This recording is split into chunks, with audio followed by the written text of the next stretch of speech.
After having discussed the DIABOROMON and DIABOROMON X Digivolution line, I kind of wanted to take a little break because these were really big videos, like really big. I mean, if you watch them both, it will account for 1 hour total. Really crazy. So to get my little break and some space to breathe, I wanted to return to a little series on this channel where we take a special look at the mode changes of certain Digimon. The videos of this series will come in the playlist. Just don't forget it. Alright, so for this video we're going to return to a fan favorite Digimon that we all know as Renamon. We have already discussed it before, the link of its video is in the description box, make sure to check it out if you haven't already.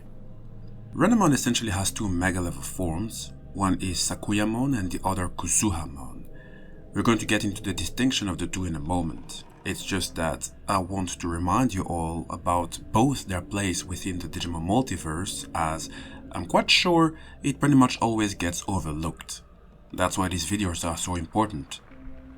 You see, the digital world in all its forms across the multiverse has never really shied away from its concept of an almighty being or even beings who govern the digital world.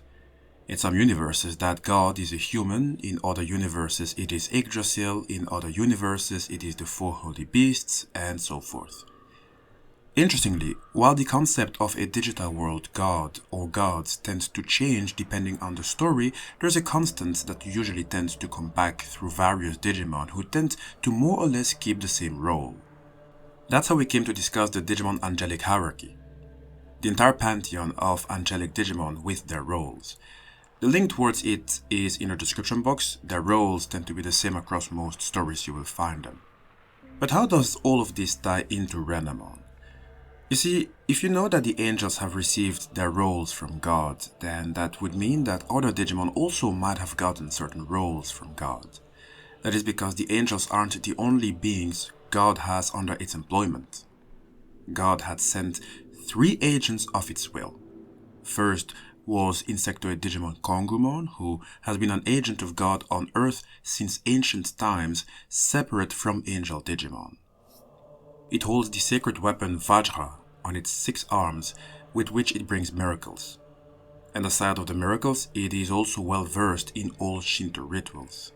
And for the sake of your understanding of the video, you have to understand what is meant with Shinto. So, in brief, Shinto is a traditional religion originating in Japan that focuses on worshipping kami, which are spirits or gods associated with natural elements, ancestors, and sacred places. It emphasizes rituals, ceremonies, and practices that promote harmony with nature and community. The religion is often practiced at shrines where people make offerings, pray, and seek blessings. That's the Shinto religion in a nutshell. Now, Kongumon was there since ancient times, however, in some way it might feel as if God adapted to modern times and sent 2, basically twin agents of itself in the form of SAKUYAMON and KUZUHAMON. The difference between the two is actually quite interesting. You see, within the Renamon Digivolution line, we came to understand that they are basically living with a sort of test to prove themselves. Those in the line who are the most high level and the most prominent in the use of ancient magic will digivolve into SAKUYAMON. But on the other hand, the others will digivolve into KUZUHAMON, who in theory would be the inferior version in theory. I have to add the quote-unquote in theory because KUZUHAMON isn't by any means less interesting or less capable. It does have its own tricks and perks. When we consider the purpose and reason for their existence, that's when we understand that the true form of SAKUYAMON and KUZUHAMON isn't the one we are most used to, meaning with the skin-tight fabric, the gauntlets, the shoulder guards, etc. This is basically the appearance they have, or rather the armor they wear when they go and do battle. In reality, they should come in their Miko mode, where SAKUYAMON is wearing a traditional Miko attire with a red hakama and a white kosode. KUZUHAMON has the same attire but in darker colors. The Miko mode is in reference to a shrine maiden who works at a Shinto shrine, hence why the mode change is sometimes called Maid mode instead of Miko mode. A Miko has once been seen as a shaman, the exact same type SAKUYAMON and KUZUHAMON have been categorized with. and the role of a Miko is to communicate with the divine. They help with rituals, such as making offerings, purifying spaces, and assisting the priest during prayers or festivals. They perform traditional dances to entertain kami during ceremonies. They do much more than all of that. And this is exactly what both SAKUYAMON and KUZUHAMON in their Miko mode are doing. They seldom fight while being in this mode because this is the form they are in when they perform Shinto rituals and when they listen to God's will. Think of it like that. You see the angel Digimon. They all originate from the kernel. It's a higher dimension to that of the digital world itself and can only be accessed by angel species Digimon. And then again, they don't even have access to all rooms. Hence why there is a hierarchy with limited access depending on the level. But normally, no angel would appear outside of this area unless they were sent by God or outright banned, in which case they end up in hell, otherwise known as the dark area.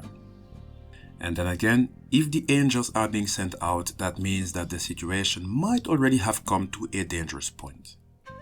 God would most likely first communicate through its agents, meaning SAKUYAMON and KUZUHAMON. This explains why, even if both don't have an angelic heritage, by for example wearing a holy ring or being outright an angel, you can still see God's touch on them as they excel in techniques to exorcise evil spirits. They even have a similar technique but with a different name. There is the Kongukai Mandala, otherwise known as Diamond Realm Mandala, and the Taizukai Mandala, otherwise known as the Womb Realm Mandala. For your information, the Diamond Realm represents the unchanging cosmic principle of the Buddha, while the Womb Realm depicts the active physical manifestation of Buddha in the natural world. Both mandalas are used in practices to help practitioners visualize and internalize these profound teachings of the nature of reality. They serve as spiritual maps guiding meditation and the pursuit of enlightenment. And because of both mandalas, you can see both SAKUYAMON and KUZUHAMON as teachers or even priests if you want, hence making them a representation of God outside of the kernel. They both interpret God's will and should be the ones to either give advice, bring hope, or give a direction to those who are lost or hopeless. With that being said, we're going to bring the video to an end. It's a small video, but it doesn't always need to be big, but I hope you learned a bit more about both KUZUHAMON and SAKUYAMON in their Miko mode. Seriously, I really think it's important that we make these little analysis videos, because otherwise we would simply go over such cool details which I think should be highlighted more, because you will end up learning more about the Digimon franchise and how its big universe is working. Anyway, make sure to drop a like and to subscribe. Stay tuned and I will see you all in the next video.